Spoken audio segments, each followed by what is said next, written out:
बिस्मिल्लाहिर्रहमानिर्रहीम। अस्सलामु अलैकुम वरहमतुल्लाहि वबरकातुहू। मैं हूं हकीम आसिफ अली राव, अल-रज़ाकी हेल्थ रिकवर की जानिब से आपकी रहनुमाई के लिए हाजिर हूं।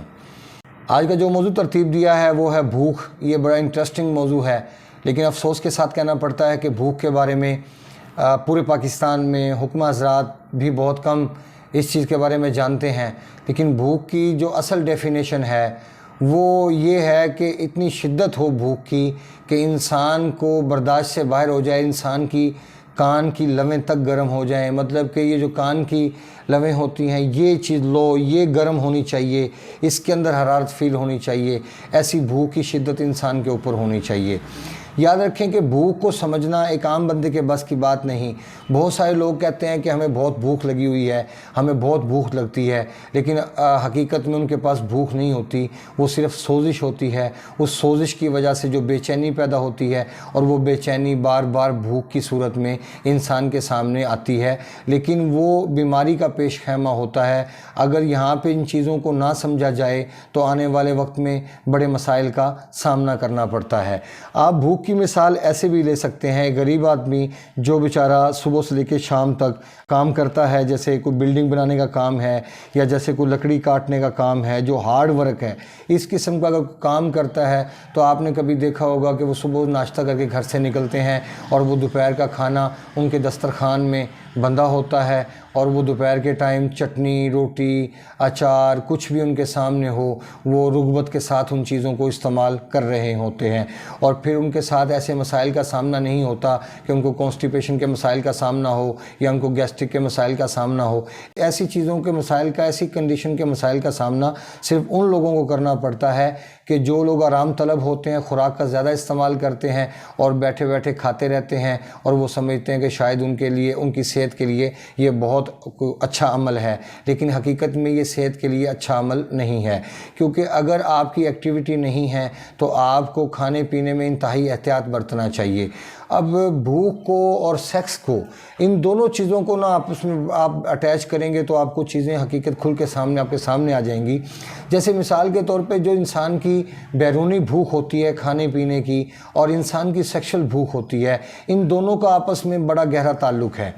अगर किसी इंसान की खाने पीने की जो बैरूनी भूख है, जो खाना पीना होता है इंसान की ज़रूरियात में शामिल है, अगर ये भूख उसकी अच्छी नहीं है तो कभी भी ऐसा मुमकिन नहीं हो सकता कि उसकी दूसरे वाली भूख, जो सेक्स से मुतल्लिक भूख है, वो उसकी अच्छी हो। हमेशा आपके खाने पीने के मुताबिक आपके सेक्स का आपस में रिलेशन होता है। अब अगर यहीं पे फिर मैं मिसाल देना चाहूँगा कि किसी मज़दूर आदमी को देख लें, उसके सेक्स में कभी मसाइल का सामना नहीं करना पड़ता, क्योंकि उसकी खुराक इंतहाई सादा होती है। अगर उसमें कोई ऐसी चीज़ें शामिल हैं भी जो तेज़ाबियत से मुतल्लिक हैं या खुश्की बढ़ाती हैं जिस्म के अंदर, लेकिन उसके अंदर नुकसान क्यों नहीं पहुंचा पाती, क्योंकि उनके जिस्म की हार्ड वर्किंग इतनी ज़्यादा होती है कि कोई भी चीज़ वहाँ रुकना पॉसिबल नहीं। अब जैसे अगर एक आम इंसान बोतल पीता है, कोल्ड ड्रिंक पीता है, पेप्सी का इस्तेमाल करता है, तो अगर ऐसी चीज़ों का इस्तेमाल करता है तो एक आम इंसान जो बैठा हुआ है, अब उसके पीने में और जो मज़दूर आदमी है जिसकी हार्ड वर्किंग है, उसके कोल्ड ड्रिंक पीने में बहुत ज़्यादा फ़र्क होगा। उसकी वजह यह है कि एक आम इंसान के लिए जो बैठा रहता है उसके लिए तो कम से कम 3 साढ़े 3 किलोमीटर वॉक ज़रूरी है या रनिंग ज़रूरी है एक दफ़ा कोल्ड ड्रिंक पीने के बाद। लेकिन एक मज़दूर आदमी जो सुबह से लेकर शाम तक काम करता है, हार्ड वर्किंग है उसकी, और वो ऐसी चीज़ों का इस्तेमाल अगर करता है, कोल्ड ड्रिंक का इस्तेमाल कर लेता है, तो याद रखें कि उसके जिस्म की हार्ड वर्किंग इतनी ज़्यादा है, उसके ज़ोर लगाना इतना ज़्यादा होता है बॉडी के अंदर कि वो चीज़ें जिस्म के अंदर रुकने का सवाल ही पैदा नहीं होता। इसलिए आपने किसी मज़दूर का या किसी ऐसे आम आदमी का, गरीब आदमी का जो बेचारा हार्ड वर्क है, सुबह से लेकर शाम तक दिहाड़ी करता है, शाम को चंद पैसे कमा के लेके जाता है, आप उसका पेट कभी भी बढ़ता हुआ नहीं देखेंगे, आप उसको किसी भी स्वेयर कंडीशन में गिरफ्तार नहीं देखेंगे। उसकी वजह ये होती है कि उसको भूख अच्छी लगती है और भूख के मुताबिक مطابق جو کھانا کھاتا ہے اس کے مطابق وہ ایڈجسٹ بھی ہو جاتا ہے۔ لیکن ہمارے معاشرے میں یہ بہت زیادہ تکلیف دہ عمل ہے کہ بھوک ہوتی نہیں ہے اور کھانا کھا لیا جاتا ہے، پھر جس کا نتیجہ نکلتا ہے کہ انسان بواسیر جیسے مسائل کا اندر گھر جاتا ہے، قبض جیسے مسائل اس کے سامنے آنا شروع ہو جاتے ہیں، سینے میں جلن جیسے مسائل آنا شروع ہو جاتے ہیں، بیڈ کولیسٹرول بڑھنا شروع ہو جاتا ہے، بیڈ فیٹ بڑھنا شروع ہو جاتی ہے، پیٹ بڑھنا شروع ہو جاتا ہے۔ تو یہ سارے معاملات ایسی کنڈیشن میں سامنے آتے ہیں۔ بھوک کو یاد رکھیں کہ بھوک ایسی چیز کا نام ہے کہ جب آپ نے ایک ٹائم میں کھانا کھا لیا تو ٹھیک 7 گھنٹے کے بعد آپ کی کان کی لویں گرم ہو جانی چاہیے، نہ کہ کھانا کھانے کے ناشتہ کرنے کے 3 گھنٹے کے بعد آپ کو پھر فیل ہونا شروع ہو جائے کہ آپ کو بھوک لگی ہوئی ہے۔ یہ بیماری کی علامت ہے، یہ صحت کی علامت نہیں، کیونکہ صحت یہ ہے کہ آپ کو 24 گھنٹے کے بعد ایک دفعہ واش روم آنا چاہیے اور آپ کا کھانا 7 گھنٹے کے بعد ہضم ہونا چاہیے اور آپ کو دوبارہ بھوک لگنی چاہیے۔ بہتر تو یہ ہے کہ ہمارے آقا صلی اللہ علیہ وسلم سے لے کے صحابہ کرام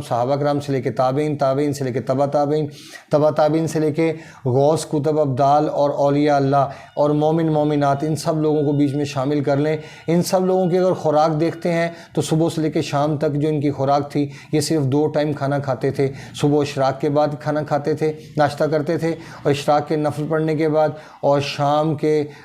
کی نماز پڑھنے کے بعد، مغرب کی نماز پڑھنے کے بعد، اوابین کی نفل پڑھنے کے بعد عشاء سے پہلے وہ لوگ کھانا کھا لیتے تھے۔ اس کی وجہ یہ ہوتی تھی کہ سارا دن جو ہم کھانا نہیں کھاتے تو شام تک ہمارا معدہ بالکل ایکٹیو ہو چکا ہوتا ہے اور وہ چیزوں کو ایڈجسٹ کرنے کے قابل ہوتا ہے۔ جب آپ صبح کے بعد شام کو ڈائٹ دیں گے تو اس کا مطلب یہ ہوگا کہ جو کچھ آپ کھا رہے ہو وہ آپ کا جزو بدن بن جائے، اور اگر آپ دن میں کوئی ایسی چیزیں استعمال کرنے کی کوشش کریں گے کہ ہر 3 گھنٹے کے بعد کھانا کھانے کے 2-3 گھنٹے کے بعد پھر کچھ کھا لیا، پھر 2-3 گھنٹے کے بعد کچھ لے لیا، پھر 2-3 گھنٹے کے بعد کچھ لے لیا، چائے آ گئی وہ پی لی، سموسے آ گئے وہ کھا لیے، دنیا کی کوئی بھی چیز آ گئی وہ کھا لی، یاد رکھیں کہ یہ بھوک نہیں ہے، یہ آنے والے وقت میں آپ کے لیے مصیبت کا سامان بنے گا اور آپ کے خون میں زہریلے مواد پیدا کرنے کا سبب بنے گا، نہ کہ آپ کے خون کو صاف کرنے کا سبب بنے گا۔ تو ملتے ہیں انشاءاللہ مزید انفارمیٹیو ویڈیو کے ساتھ۔ اگر آپ سمجھتے ہیں کہ آپ کو ہمارا چینل سبسکرائب کرنا چاہیے تو آپ ضرور چینل سبسکرائب کریں، بیل آئیکن کو پریس کریں، کمنٹ سیکشن میں اپنی رائے سے ضرور آگاہ کریں تاکہ تمام ویڈیوز آپ تک بر وقت پہنچتی رہیں۔ وما علینا الا البلاغ المبین۔ السلام علیکم ورحمۃ اللہ وبرکاتہ۔